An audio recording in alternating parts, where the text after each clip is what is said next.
C'est donc en ce moment l'événement de Cannes. Le film de Francis Ford Coppola est projeté juste derrière moi. C'est Megalopolis, il est en compétition et c'est un film au budget pharaonique, 120 millions de dollars financé par Francis Ford Coppola lui-même. Il prend tous les risques comme il l'avait fait avec Apocalypse Now en 1979 et le film avait reçu la Palme d'Or à Cannes. Son portrait avec Stéphanie Desjard. La Croisette a ses légendes. Francis Ford Coppola en fait partie. Membre d'un club très fermé, celui des réalisateurs 2 fois sacrés Palme d'Or. En 1972, Marlon Brando dans l'un de ses rôles iconiques. Le réalisateur est alors inconnu. À 30 ans, Coppola s'impose en parrain du cinéma avec sa trilogie qui lui vaut un Oscar. Apocalypse Now confirme le génie et la folie créatrice de Coppola. Tournage dantesque pour un film épique sur la guerre du Vietnam. Le film est monumental. On fait face à 100 problèmes par jour. C'est comme une grande guerre en soi. Mais la démesure ne l'effraie pas, au contraire. Francis Ford Coppola a le goût du pari, quitte à risquer la faillite en misant ses propres fonds. À 85 ans, il revient à Cannes en osant se confronter aux jeunes générations, en lice dans la course officielle pour une nouvelle Palme d'Or. Et nous avons eu la chance ce matin d'interviewer Francis Ford Coppola juste après la projection de Megalopolis. Il nous parle de ce film qui lui tient tant à cœur. On l'écoute. Bonsoir Francis Ford Coppola. Bonsoir. Merci de nous accorder votre première interview à Cannes, alors que nous venons de voir ce matin, il y a quelques heures à peine, la projection de votre film en compétition, Megalopolis. Et on peut déjà dire que c'est un choc, un film ovni, une œuvre spectaculaire. Plus que jamais, vous avez voulu frapper à la fois les rétines et les esprits. Vous savez, je pense que le cinéma n'est pas là que pour divertir, pour faire plaisir, pour s'amuser, pour passer du bon temps. Je pense qu'il a aussi la vocation d'illuminer la vie, rendre la vie plus claire.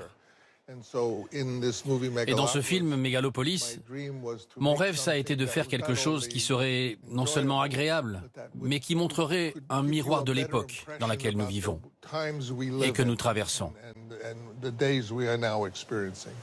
C'est un film optimiste. On va parler d'abord de ce qu'est ce film. C'est une adaptation d'un texte qui date d'avant Jésus-Christ, qui raconte un complot pour faire tomber Rome. Je voulais transposer une épopée romaine dans l'Amérique moderne. Et les gens me disaient, c'est bizarre, qu'est-ce que l'Amérique d'aujourd'hui a à voir avec la Rome antique ? Eh bien, on se rend compte qu'aujourd'hui, l'Amérique traverse les mêmes vicissitudes que Rome a connues il y a des milliers d'années. Nous pourrions perdre notre République. C'est important que les gens comprennent que la République et la démocratie sont quelque chose de précieux que l'on ne veut pas perdre. Parce qu'avoir à nouveau un roi, ce serait comme revenir en arrière, à une époque ancienne et révolue. Et donc mon film, il veut montrer ce qui se passe actuellement et à quoi cela pourrait conduire dans le futur. Votre personnage principal, Catilina, il croit aussi dans le futur. Il veut reconstruire la ville avec un matériau d'ailleurs qui s'appelle le mégalone, qui répare à la fois les murs et aussi les êtres. Parce que vous croyez, vous, fondamentalement, dans le progrès. Je pense que l'être humain est une famille. Vous êtes ma cousine. Tous ceux qui sont dans cette pièce, nous sommes liés par le sang. Et même plus que cela, nous sommes une famille de génies. Nous avons une telle capacité à conquérir les étoiles avec nos fusées, comprendre le génome avec la science, aller sous la mer. Donc je voulais rappeler cela dans mon film. Que l'être humain est fantastique, que nous sommes capables de résoudre tous les problèmes qui se présentent à nous. C'est ça le message de mon film. Nous, humains, sommes extraordinaires et nous pouvons faire un monde merveilleux pour nos enfants. Ça fait déjà 40 ans que vous travaillez dessus. Pourquoi vous avez mis autant de temps pour le faire, pour le réaliser, ce film ?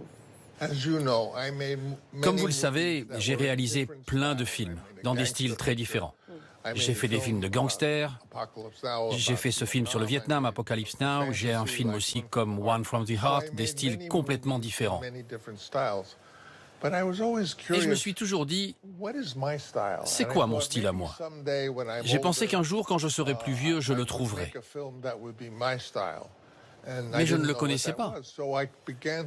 Donc j'ai commencé à compiler des articles écrits sur moi, à prendre des notes. Et c'est ça que j'ai fait pendant 40 ans. Et ça fait seulement 15 ans que je me suis dit, je vais faire Megalopolis. Et s'il y a bien un moment où je dois faire un film avec mon style à moi, c'est celui-là.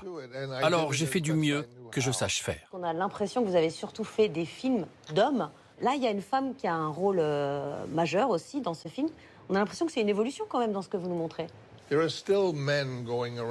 le monde d'aujourd'hui, il y a encore ces hommes machistes qui disent « c'est moi le boss, c'est moi qui peux avoir toutes les femmes, c'est moi qui peux avoir tout l'argent ». Ce n'est pas une façon humaine de se comporter. La façon humaine de se comporter, c'est d'être bienveillants les uns vis-à-vis des autres et de travailler ensemble, coopérer. C'est ça le secret. Il a fallu investir quand même 120 millions de dollars, c'est la rumeur qui circule sur le coup. C'est vous qui les avez financés. C'est le seul moyen pour vous d'avoir le contrôle total sur ce film. Vous savez, l'industrie du film, leur boulot, c'est pas de faire de bons films. Quand ils font un film, il y a des règles. Avec un héros comme ça, il faut un méchant comme ça, des courses-poursuites de voitures, avec des accidents. C'est la raison pour laquelle ils font toujours et encore le même film, pour être sûrs de gagner de l'argent et de rentrer dans leurs frais. Moi, je m'en fiche de rentrer dans mes frais. J'ai pris mon argent à moi. J'ai dit, vous en faites pas, je prendrai tous les risques. Mais on ne fait pas de l'art si on ne prend pas de risques. Vous aviez déjà pris des risques avec Apocalypse Now. On se souvient, lorsque vous étiez venu ici en 1979, il y avait eu un tournage chaotique, des rumeurs difficiles, et ça avait été un triomphe. Quel souvenir gardez-vous de votre venue à Cannes en 1979 au moment d'Apocalypse Now? À l'époque, j'avais déjà gagné de nombreux Oscars, j'avais eu de gros succès. Et pourtant, personne ne voulait financer Apocalypse Now. Personne. Je me disais, mais que faut-il de plus? J'ai 5 Oscars, je n'ai qu'à les jeter par la fenêtre. À quoi me servent-ils si je ne peux pas faire ce film? Et puis j'ai fait le film. Et aujourd'hui, j'ai les droits d'Apocalypse Now parce que personne d'autre n'en voulait. Ce que je ne veux pas, c'est lorsque je mourrai me dire « Oh, j'aurais voulu faire ceci, j'aurais voulu réaliser cela ». J'espère dire « Ah, j'ai pu faire ça. J'ai pu faire Apocalypse Now, Megalopolis, posséder mon propre studio. J'ai une fille qui a gagné un Oscar, un père qui a gagné un Oscar. Et j'aurai tellement de choses à me remémorer que lorsque je mourrai, je ne m'en rendrai même pas compte. » Et vous êtes heureux d'être à Cannes? Oui, très heureux. En un sens, quand tout le monde me critiquait à propos d'Apocalypse Now, c'est Cannes qui a changé le regard du public. Donc pour ce film, qui sait? Thank you very much. Merci beaucoup.